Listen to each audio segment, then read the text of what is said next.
Halo semua, salam sehat. Kami dari kelompok 2 ingin menyaksikan video tentang sistem pencernaan.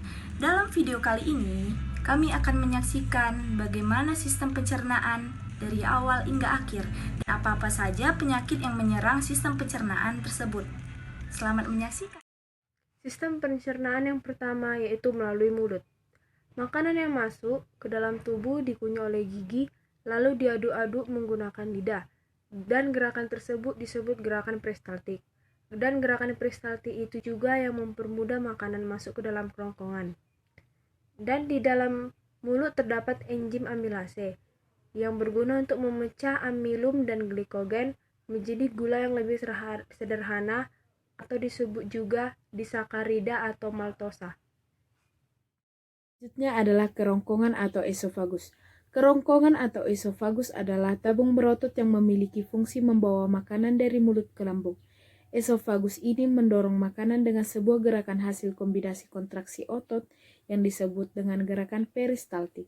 Panjang esofagus pada orang dewasa 23-25 cm dan lebarnya kurang lebih 2 cm. Kerongkongan atau esofagus ini merupakan salah satu bagian organ pencernaan yang terletak setelah paring serta sebelum lambung, dan juga berdekatan dengan trakea.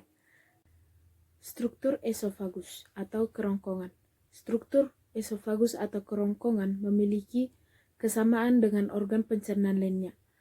Struktur esofagus memiliki 4 dinding yang terdiri dari 1. Lapisan serosa.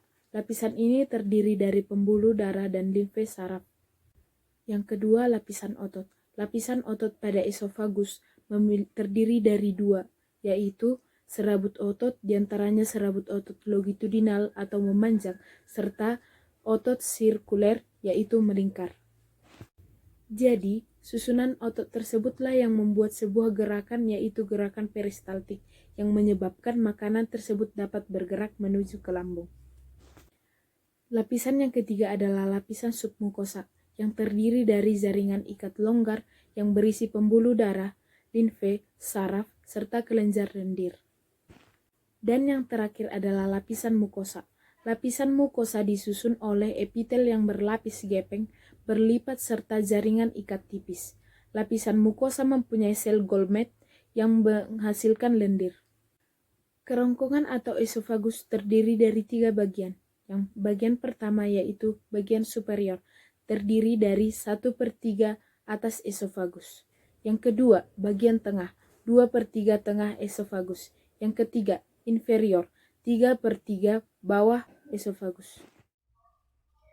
Lambung adalah organ berbentuk kantong menyerupai huruf J yang terletak di bagian atas perut. Organ pencernaan satu ini dipenuhi oleh otot dan pembuluh darah. Lambung memiliki 3 fungsi, yaitu 1. Tempat penyimpanan makanan sementara, setidaknya selama 2 jam atau lebih sebelum disalurkan ke organ pencernaan selanjutnya. Kedua, memecah dan mengaduk-aduk makanan lewat gerak peristaltik yang dipicu oleh kerja lapisan otot lambung. 3. Mencerna dan menghancurkan makanan dengan bantuan enzim lambung. Lambung manusia terhubung dengan 2 saluran di masing-masing ujungnya. Ujung atas lambung terhubung dengan esofagus alias kerongkongan, saluran berbentuk tabung yang menjadi jalur masuk makanan dari mulut. Sementara bagian bawah lambung terbentuk dengan usus halus, organ berbentuk selang panjang yang menghubungkan lambung dengan usus besar. Lambung terbagi menjadi 5 bagian, diantaranya 1. Kardiak. Kardiak adalah bagian ujung lambung teratas yang berhubungan langsung dengan esofagus. Kedua, ada fundus. Setelah memasuki kardiak, makanan kemudian disalurkan menuju fundus. Fundus adalah area yang berbentuk lengkungan di bagian atas lambung dan terletak di bawah diafragma. 3. Badan lambung. Badan lambung adalah bagian lambung yang paling penting. Badan lambung menjadi tempat makanan dicerna dan diproses menjadi bentuk kecil-kecil dengan bantuan enzim lambung. 4. Yaitu pilorus. Pilorus adalah bagian lambung yang paling akhir yang terhubung langsung dengan usus halus. 5. Lapisan pada dinding lambung. Lambung terdiri dari beberapa lapisan jaringan, diantaranya mucosa atau selaput lendir, yaitu lapisan terdalam lambung yang bersentuhan langsung dengan makanan di dalam lambung. Submucosa, yaitu lapisan lambung yang terdiri dari jaringan ikat. Muscularis propria atau muscularis externa, yaitu lapisan lambung yang menutupi submucosa.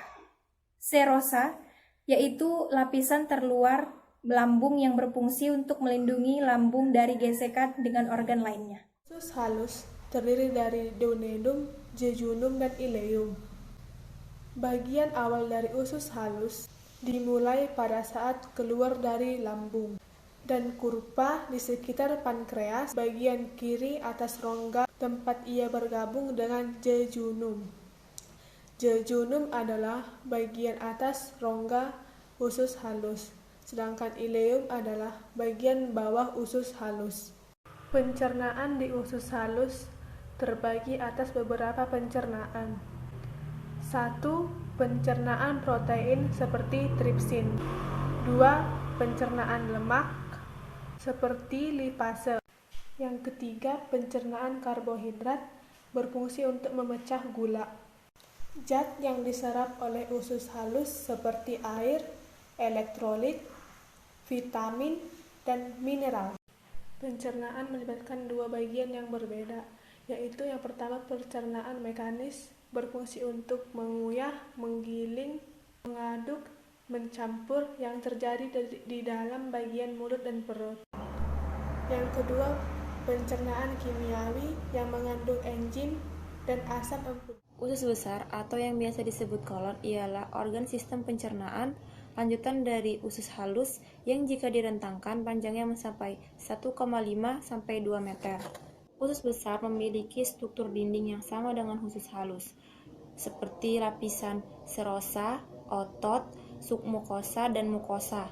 Adapun fungsi usus besar untuk merangsang makanan sampai keluar tubuh.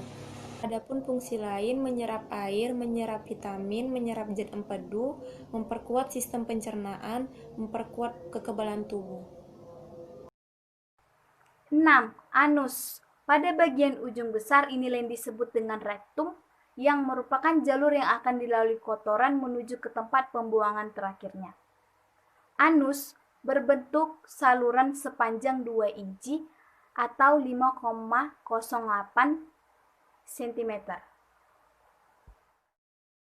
Macam-macam penyakit pada sistem pencernaan. 1. Diare. Gangguan ini terjadi dikarenakan selaput dinding usus besarnya mengalami iritasi. Yang kedua, gastritis. Gangguan ini terjadi dikarenakan dinding lambung mengalami peradangan. Yang ketiga, konstipasi atau sembelit. Gangguan ini terjadi pada sistem pencernaan yang mengeluarkan fases yang keras. 4. Hemoroid atau wasir. Gangguan ini dikarenakan ada pembengkakan berisi pembuluh darah yang membesar. Yang kelima, appendisitis. Gangguan sistem pencernaan yang mana cacing atau usus besar mengalami peradangan. 7. Tukak lambung merupakan keadaan di mana dinding lambung terluka. Yang ke-8, sariawan. Gangguan ini mengalami perih di dalam rongga dan rongga mulut.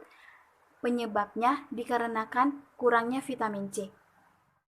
Terima kasih, kita telah menyaksikan bagaimana sistem pencernaan dan apa-apa saja penyakit yang menyerang sistem pencernaan.